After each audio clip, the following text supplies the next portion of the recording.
नमस्कार, चंडीगढ़ से आपका स्वागत है। मैं हूं भानुप्रिया। आइए सबसे पहले नजर डालते हैं कुछ अहम खबरों पर। केंद्र सरकार द्वारा किसान आंदोलन के कारण बने गतिरोध को समाप्त करने के लिए लगातार प्रयास जारी। देश में कोविड-19 से प्रभावित रोगियों के स्वस्थ होने की दर हुई लगभग 95%।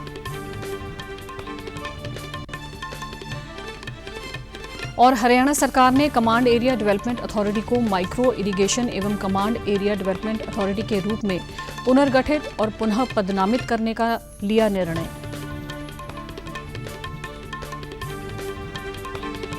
अब समाचार विस्तार से। सरकार किसानों के आंदोलन के कारण बने गतिरोध को समाप्त करने के लिए प्रयासरत है।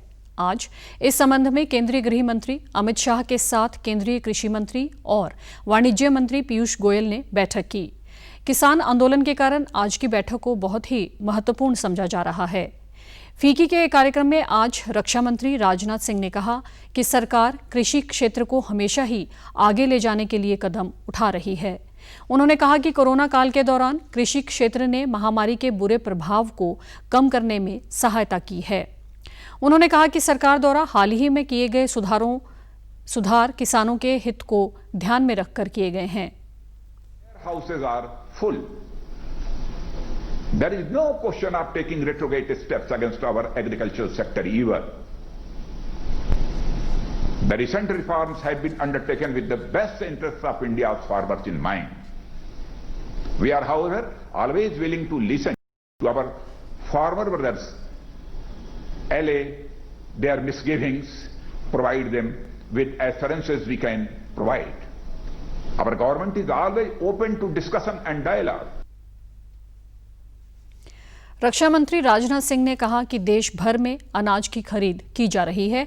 केंद्रीय मंत्री रविशंकर प्रसाद ने भी बिहार में हुए एक कार्यक्रम के दौरान कहा कि सरकार किसानों का मामला जल्द सुलझाने की इच्छुक है। ये कानून हटेगा नहीं, हम पीछे हटेंगे नहीं। तो हम भी कहना चाहेंगे बड़े आदर के साथ, भारत सरकार किसानों का बहुत सम्मान करती है। नरेंद्र मोदी जी किसानों का बहुत सम्मान करते हैं और देश के किसान भी मोदी जी का बहुत सम्मान करते हैं। हर जगह हम जीत रहे हैं, लेकिन अगर किसानों के आंदोलन की आड़ में भारत को तोड़ने वाले लोग, टुकड़े टुकड़े लोग होकर आंदोलन के कंधे से गोली चलाएंगे तो उनके खिलाफ बहुत सख्त कार्रवाई भी की जाएगी। ये भी हम बहुत साफ साफ कहना चाहते हैं। उत्तराखंड के किसानों के एक प्रतिनिधि मंडल ने कल केंद्रीय कृषि मंत्री नरेंद्र सिंह तोमर से नई दिल्ली में मुलाकात की और नए कृषि कानूनों के प्रति अपना समर्थन व्यक्त किया। श्री तोमर ने कृषि कानूनों का समर्थन करने के लिए किसानों का धन्यवाद किया। संवाददाताओं से बातचीत में कृषि मंत्री ने कहा कि किसानों ने कानूनों को समझ लिया है और उनके पक्ष में अपने विचार व्यक्त किए हैं। बड़ी संख्या में कृषि सुधार बिलों का समर्थन करने के लिए मेरे यहाँ आए थे। भारत सरकार की ओर से ऐसे सभी किसान भाइयों का हृदय से बहुत बहुत स्वागत है, बहुत बहुत अभिनंदन है। उन्होंने कृषि सुधार बिलों को समझा, उसके बारे में अपनी और अपना समर्थन व्यक्त किया। इसके लिए मैं भारत सरकार की ओर से सभी किसान भाइयों का आभार प्रकट करता हूं। कृषि और किसान कल्याण राज्य मंत्री कैलाश चौधरी और उत्तराखंड के शिक्षा मंत्री अरविंद पांडे भी बैठक में मौजूद थे। यह किसानों का तीसरा प्रतिनिधि मंडल है जिसने श्री तोमर से मुलाकात कर कृषि कानूनों के प्रति समर्थन व्यक्त किया है। इससे पहले हरियाणा के किसानों के 2 प्रतिनिधि मंडलों ने श्री तोमर से मुलाकात कर नए कृषि कानूनों के प्रति समर्थन जताया था। हरियाणा के भारतीय किसान संघ मानगुट के प्रमुखी गुणी प्रकाश ने एक प्रतिनिधि मंडल का नेतृत्व करते हुए श्री तोमर को कृषि कानूनों के प्रति समर्थन का पत्र सौंपा था और सरकार से मांग की थी कि वह इन कानूनों को जारी रखें। उन्होंने कहा था कि अगर सरकार इन कानूनों को वापस लेती है तो वह विरोध प्रदर्शन करेंगे। श्री गुणी प्रकाश ने कहा कि जो किसानों का विरोध प्रदर्शन चल रहा है वह अब आंदोलन नहीं रह गया है। उधर किसानों ने अपना संघर्ष तेज करने का फैसला किया है। आज किसान विभिन्न स्थानों पर भूख हड़ताल पर बैठे हैं। कल जयपुर दिल्ली मार्ग को रोका गया था।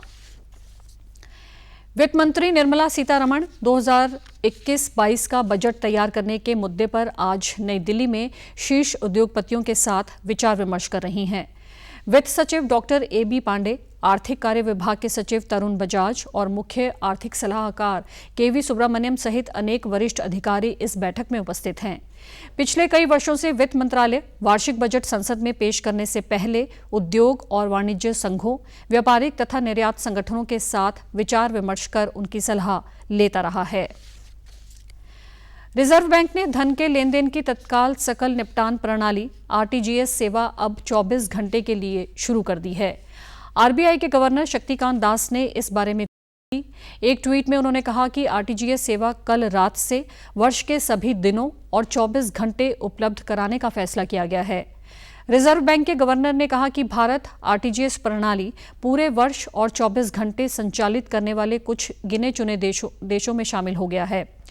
आरबीआई के इस कदम का उद्देश्य देश में डिजिटल भुगतान को बढ़ावा देना है। इससे पहले आरटीजीएस सेवा दूसरे और चौथे शनिवार को छोड़कर सभी कार्य दिवसों में सुबह 7 बजे से शाम 6 बजे तक ग्राहकों के लिए उपलब्ध थी। आरटीजीएस प्रणाली के माध्यम से बड़ी राशि का तत्काल लेन देन किया जा सकता है। इससे न्यूनतम 2 लाख रुपए तत्काल भेजे जा सकते हैं, जबकि अधिकतम राशि के लेन देन की कोई सीमा नहीं है। वहीं दूसरी ओर एनईएफटी के माध्यम से 2 लाख रुपए तक की राशि का लेन देन किया जा सकता है और इस लेन देन में 2 घंटे का समय लगता है। पिछले 24 घंटों के दौरान के 30,605 रोगियों के ठीक होने के साथ ही देश में स्वस्थ होने की दर बढ़कर लगभग 95% हो गई है। अब तक 93,88,159 रोगी ठीक हो चुके हैं। पिछले 24 घंटों के दौरान 27,071 नए रोगियों की पुष्टि हुई है, जिससे संक्रमित लोगों की संख्या बढ़कर 98,84,100 हो गई है। स्वास्थ्य मंत्रालय ने कहा है कि कल 336 संक्रमितों की मौत होने से देश में मरने वालों की संख्या बढ़कर 1,42,355 हो गई है। इस समय देश में कुल 3,52,586 सक्रिय मामले हैं। भारतीय आयुर्विज्ञान अनुसंधान परिषद ने कहा है कि कल 8,55,157 नमूनों की जांच की गई। इसके साथ ही जांच किए गए नमूनों की संख्या बढ़कर 15,45,66,990 हो गई है। कोविड-19 के लॉकडाउन के बाद रेहड़ी पटरी वालों को अपना काम फिर से शुरू करने के लिए केंद्र सरकार ने प्रधानमंत्री स्वनिधि योजना की शुरुआत की है। इस योजना के अंतर्गत सड़क किनारे काम करने वाले लोगों को 10,000 रुपये का ऋण आसान शर्तों पर मुहैया करवाया जाता है। इस योजना के अंतर्गत 2022 तक सरकार ने 50 लाख से अधिक रेहड़ी पटरी वालों को ऋण उपलब्ध करवाने का लक्ष्य रखा है। चंडीगढ़ में भी इस योजना के तहत ऋण प्राप्त करके बहुत से लोगों ने अपना काम फिर से शुरू किया है। ओम प्रकाश, जो कि सेक्टर 23 में साइकिल रिपेयर का काम करते हैं, उन्होंने भी इस योजना के अंतर्गत ऋण प्राप्त किया है। ओम प्रकाश ने डीडी न्यूज़ चंडीगढ़ से बातचीत के दौरान बताया कि किस तरह से उन्हें स्वनिधि योजना से लाभ पहुंचा है। मेरे को जी 10,000 का लोन मिला है, जो फिर पूंजी लगाया उसके बाद दोबारा काम शुरू किया। फायदेमंद तो वही है, जैसे 2 महीने कोई बेला बैठा उसके लिए 100 रुपये भी बहुत लिए तो 10,000 तो बहुत है, लेकिन एक है कमाने का तो जरिया हो गया है। मतलब एक सरकार, मैं तो कहता हूँ कि ऐसे टाइम से मदद करते रहे तो कोई दिक्कत ना हो। एक थोड़ी खुशी होती है, एक दुकान खुल रही है, चाहे 100 रुपये ही आए, आते तो हैं। लॉकडाउन के बाद में हमें जो सरकार की तरफ से 10,000 रुपये मिला है, उससे हमें बहुत मदद मिली है। हमारा रोजगार दोबारा चलना शुरू हो गया है। उसके लिए भारत सरकार को धन्यवाद देता हूँ मैं। स्वनिधि योजना के तहत ऋण का समय पर भुगतान करने वालों को ब्याज में सब्सिडी भी दी जाती है और वे पहला ऋण समय पर चुकाने के बाद अधिक ऋण के पात्र बन जाते हैं। हरियाणा सरकार ने कमांड एरिया डेवलपमेंट अथॉरिटी को माइक्रो इरिगेशन एवं कमांड एरिया डेवलपमेंट अथॉरिटी के रूप में पुनर्गठित और पुनः पदनामित करने का निर्णय लिया है, ताकि विशेष रूप से पानी की कमी वाले क्षेत्रों में सूक्ष्म सिंचाई परियोजना के साथ साथ प्रदेश में विभिन्न नहरों पर वाटर क्रॉस के कार्यों का प्रभावी कार्यान्वयन सुनिश्चित किया जा सके। इसके अलावा कई अहम निर्णय आज यहां मुख्यमंत्री मनोहर लाल की अध्यक्षता में आयोजित कमांड एरिया डेवलपमेंट अथॉरिटी के पुनर्गठन के संबंध में हुई एक बैठक में लिए गए। मुख्यमंत्री ने कहा कि वर्तमान राज्य सरकार का उद्देश्य राज्य में उपलब्ध जल संसाधनों का उचित और प्रभावी उपयोग सुनिश्चित करना है। उन्होंने निर्देश दिए कि सूक्ष्म सिंचाई परियोजनाओं को लागू करते समय पानी की कमी वाले क्षेत्रों को प्राथमिकता दी जाए। इसके अलावा किसानों को सूक्ष्म सिंचाई के लाभों के बारे में बताया जाए ताकि किसानों को जल संरक्षण के लिए कृषि में सूक्ष्म सिंचाई तकनीकों को अपनाने के लिए प्रोत्साहित किया जा सके। बैठक में ये तय किया गया कि मिकाडा कार्यों के खर्चों में सूक्ष्म सिंचाई के 30% घटक को सुनिश्चित किया जाए और इसमें हर वर्ष 10% प्रगतिशील वृद्धि भी की जाए। बागवानी विभाग की तर्ज पर कृषि फसलों के लिए किसानों की जमीन पर पानी के टैंक स्थापित करने के लिए एक सब्सिडी योजना तैयार करने पर भी सहमति व्यक्त की गई। बैठक में यह भी फैसला लिया गया कि वाटर क्रॉस के पुनर्निर्माण के कार्य को सिंचाई एवं जल संसाधन विभाग से मिकाडा को हस्तांतरित किया जाएगा और राज्य में सूक्ष्म सिंचाई को और बढ़ावा देने के लिए MICADA water cross construction policy तैयार करेगा। इसके अलावा सूक्ष्म सिंचाई परियोजनाओं में बिजली की खपत के लिए सहायक कृषि शुल्क लागू होगा और इन परियोजनाओं के सफल और प्रभावी कार्यान्वयन के लिए आपूर्ति संचालित की बजाय मांग संचालित दृष्टिकोण को लागू किया जाएगा। बैठक में निर्णय लिया गया कि किसानों को नवीनतम कृषि तकनीकों से अवगत करवाने और जल संरक्षण के सूक्ष्म सिंचाई परियोजनाओं को अपनाने हेतु प्रोत्साहित करने के लिए सूक्ष्म सिंचाई आधारित डेमोन्स्ट्रेशन फॉर्म तैयार किए जाएंगे। हरियाणा के मुख्यमंत्री मनोहर लाल ने चंडीगढ़ में वीडियो कॉन्फ्रेंस के माध्यम से जिला फतेहाबाद में पंचनद सदन का शिलान्यास किया। मुख्यमंत्री ने इस सदन के निर्माण के लिए सरकार की ओर से 11 लाख रुपए की आर्थिक सहायता प्रदान करने की भी घोषणा की। इस अवसर पर संबोधित करते हुए उन्होंने कहा कि प्रदेश सरकार निरंतर समाज के उत्थान और विकास के लिए कार्य कर रही है। नई नई योजनाएं बनाई जा रही हैं जिनके क्रियान्वयन के लिए समाज का साथ होना अति आवश्यक है। मनोहर लाल ने कहा कि राज्य सरकार ने शिक्षा के स्तर में और अधिक सुधार करने हेतु संस्कृति मॉडल स्कूल खोलने का निर्णय लिया है। इसके अलावा प्रारंभ से ही बच्चों के सर्वांगीण विकास पर ध्यान केंद्रित करते हुए 1000 प्लेवे स्कूल भी खोले जा रहे हैं। मुख्यमंत्री ने कहा कि सामाजिक संस्थाओं को सरकार का सहयोग करने के लिए सदैव अग्रिम पंक्ति में रहना चाहिए, तभी सही मायनों में सबका साथ सबका विकास का मूल मंत्र सार्थक होगा। और अब खबरें फटाफट। केंद्र शासित प्रदेश चंडीगढ़ में कल कोरोना वायरस के आए 66 नए मामले। अब तक प्रभावित व्यक्तियों का कुल आंकड़ा हुआ 18,638। उत्तर पश्चिमी क्षेत्र में आज दूसरे दिन भी अधिकतर स्थानों पर छाया रहा गहरा कोहरा। कम दृश्यता के कारण सड़क आवाजाही में हुई कमी।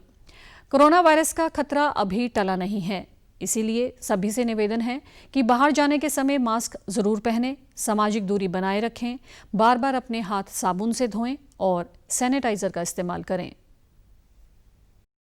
वैश्विक महामारी कोविड-19 जिसका कहर संपूर्ण मानव जाति को अपनी आगोश में ले चुका है। टीका या दवाई उपलब्ध होने तक महामारी के खिलाफ मानवता की जंग जारी है। ऐसे में सबसे जरूरी है सावधानी और बचाव। फेस मास्क कोरोना से रोकथाम का सबसे प्रभावी उपाय साबित हुआ है। विश्व स्वास्थ्य संगठन और विशेषज्ञों की शोध का भी यही निष्कर्ष है कि मास्क से मुंह और नाक को अच्छी तरह ढककर कोरोना संक्रमण को कम किया जा सकता है। कोरोना संक्रमण से बचाव के लिए मास्क पहनने के साथ ही जरूरी है मास्क को सही तरीके से पहनना। बहुत से लोग मास्क से नाक और मुंह को सही तरीके से नहीं ढकते हैं, जिससे संक्रमण का खतरा बढ़ जाता है। बिना मास्क या फेस कवर के घर से बाहर निकलने की अभी कल्पना करना भी सही नहीं है। जुड़िए डीडी न्यूज की खास मुहिम मास्क अप इंडिया के साथ। मास्क पहने और अपने मुंह और नाक को अच्छी तरह ढकें। अपने परिवार के सदस्यों और दोस्तों को मास्क पहनने के लिए कहें। Mask up India, mask up India. DD news के माध्यम से सबको बताना है, कोरोना को हराना है, मास्क जरूर लगाना है। Mask up India, mask up India, mask up India.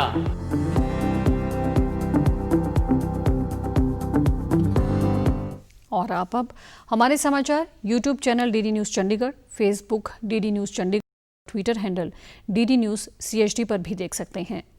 इसी के साथ चंडीगढ़ से समाचारों का सिलसिला समाप्त होता है। नमस्कार।